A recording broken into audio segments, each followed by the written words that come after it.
Good morning to all of you once again. आज हम लोग एक बार फिर इम्पॉर्टेंट क्वेश्चन की सीरीज में आगे बढ़ेंगे और इसमें आज हम लोग चर्चा करेंगे खासकर जो इकोनॉमिक्स है। इकोनॉमिक्स में आपका जो फर्स्ट पेपर है डे 30 के लिए उसमें कौन से इंपॉर्टेंट क्वेश्चन आ सकते हैं उनकी चर्चा करेंगे। इकोनॉमिक्स का जो पेपर है इसे आप कहते हैं इकोनॉमिक्स एनालिसिस। तो इकोनॉमिक्स एनालिसिस में आपको फर्स्ट तो आपको जो होगा वह होगा आपका यूनिट 1। यूनिट 1 में 2 सेक्शन होंगे। तो पहला आपका हो जाएगा unit 1, there will be 2 section. इसमें 2 सेक्शन होगा। पहला आपका हो जाएगा ए सेक्शन में आपको 6 ऑब्जेक्टिव टाइप ऑफ क्वेश्चन आएंगे। टाइप ऑफ क्वेश्चन करेंगे जो आपके लगभग होल सिलेबस से रिलेटेड होगा। तो इसको तो आपको पढ़ना ही है। बी में सेक्शन में आपको चार टॉपिक्स दिए जाते हैं जिन पे आपको टिप्पणी लिखना होता है। मतलब आपको एक प्रकार से उस पर सामान्य बातें उनके बारे में बताना होता है लगभग 100 वर्ड्स में। ओके, तो इसके लिए कुछ इंपॉर्टेंट टॉपिक्स हो सकते हैं। जैसे एक आपका है इंपॉर्टेंट टॉपिक इसके लिए हो सकते हैं पीहू प्रभाव क्या है, इसको देख लीजिए। दूसरा आप देख लीजिए त्वरक सिद्धांत क्या है। तीसरा आप देख लीजिए यहाँ पे पैरेटो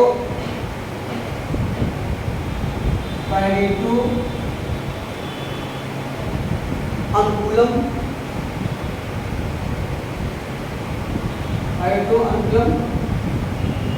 और इसमें और जो कुछ इंपॉर्टेंट क्वेश्चन रखे हैं जैसे आपका है विक्रय लागतें क्या होती हैं।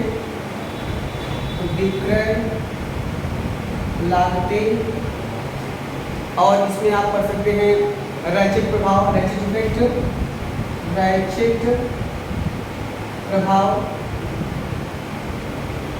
और इसमें प्रदर्शन प्रभाव, डेमोन्स्ट्रेटिव इफेक्ट, प्रदर्शन प्रभाव, और इसी में आप देख सकते हैं प्रतिक्रिया चक्र। ये हो जाएगा आपका प्रतिक्रिया चक्र, इसको भी आप देख सकते हैं। एक और देख सकते हैं कई बार पूछा गया कल्याणकारी अर्थशास्त्र का क्षतिपूर्ति सिद्धांत। एक हो जाएगा कल्याणकारी अर्थशास्त्र का क्षतिपूर्ति सिद्धांत।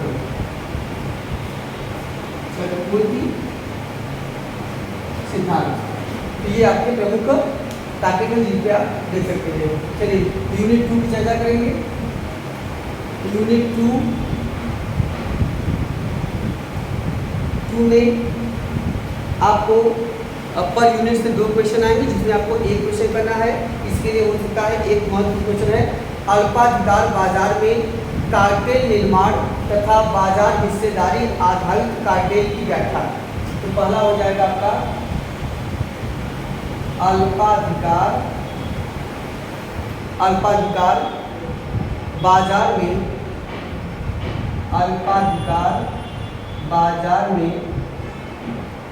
कार्टेल का निर्माण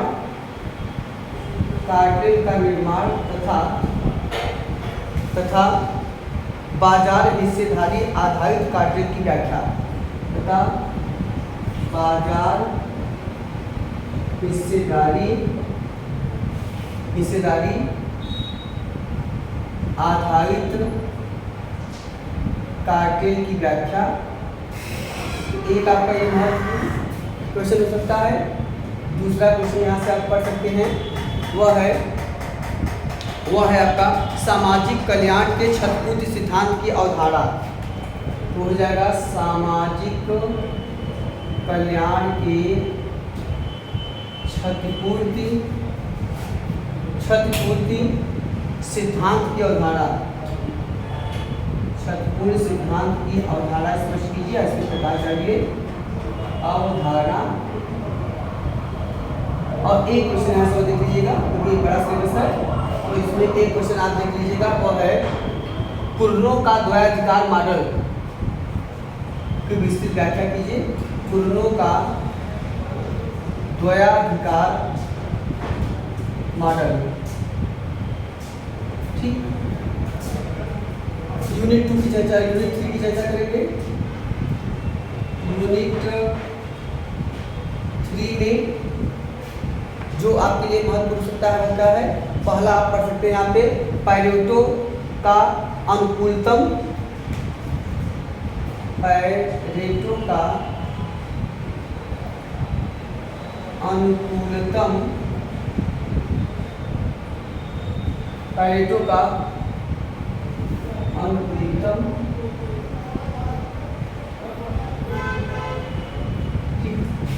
अनुकूलतम सीमांत शर्तों की विवेचना, सीमांत शर्तों की विवेचना। और दूसरा यहाँ से क्वेश्चन हो सकता है महत्वपूर्ण आपका, वह है कार्टेल की अवधारणा तथा उसका प्रकार। कार्टेल की अवधारणा तथा उसका तथा उसके प्रकारों का उल्लेख कीजिए, उसके प्रकार का उल्लेख कीजिए। और तीसरा महत्वपूर्ण क्वेश्चन है, तीसरा महत्वपूर्ण क्वेश्चन है आपका एकाधिकारात्मक प्रतिस्पर्धी बाजार के,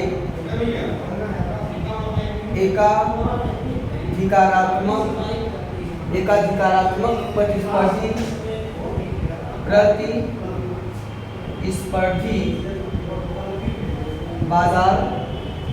बाजार के किसी एक मॉडल की व्याख्या, बाजार के किसी एक मॉडल की व्याख्या। और अगला आपका यूनिट 4 से चर्चा करेंगे। यूनिट 4 में जो हो सकता है क्वेश्चन वो महत्वपूर्ण आपका पहला हो सकता है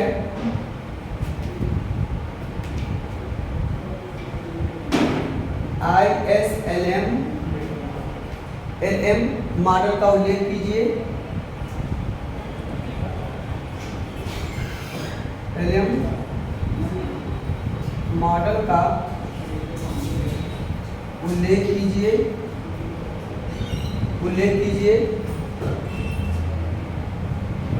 और इसके विश्लेषण के द्वारा राजकोषीय नीति के प्रभाव को समझाइए। अब उल्लेख कीजिए। अगला जो क्वेश्चन यहाँ से आएगा वह हो सकता है विनियोग के संदर्भ में त्वरक सिद्धांत। विनियोग के संदर्भ में त्वरक सिद्धांत की आलोचनात्मक व्याख्या। और तीसरा महत्वपूर्ण क्वेश्चन यहाँ सकता है आपका वह है आपका सैमुअल्सन के व्यापार चक्र सिद्धांत की व्याख्या। सैमुअल्सन के व्यापार चक्र सिद्धांत की व्याख्या,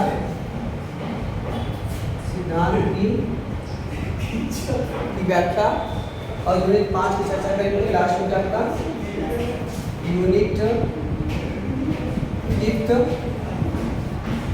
5 में पहला क्वेश्चन सकता है समृद्ध के सोलो मॉडल की व्याख्या।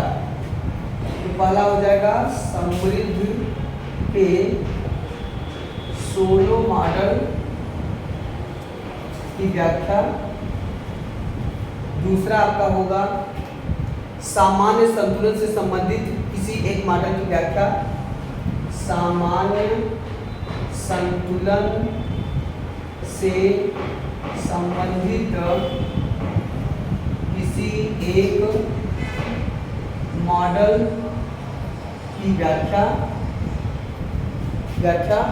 और अंतिम क्वेश्चन आपका यहाँ से होगा आगत निर्गत सिद्धांत से आप क्या समझते हैं, या इसकी व्याख्या कीजिए। आगत निर्गत सिद्धांत की व्याख्या कीजिए, इससे क्या समझते हैं। ये आपके लिए महत्वपूर्ण क्वेश्चन हो सकते हैं। आशा है कि आपको एग्जाम में जरूर इसका फायदा मिलेगा, जैसे अन्य पेपर मिला है। ओके, तो thank you to all of you.